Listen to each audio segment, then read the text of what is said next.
joc! Fereastră rotundă?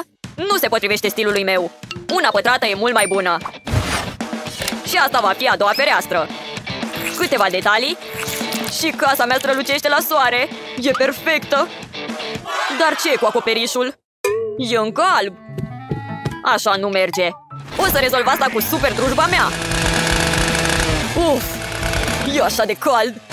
Dar nu am terminat încă. Așa e mai bine. Acum pot să-mi fac un acoperiș la modă. Nuanțele astea de albastru mi se potrivesc perfect. Da. Puzia! Acum îmi voi folosi postiturile. Ha! Ce ziceți? E un design tare? E cel mai bun.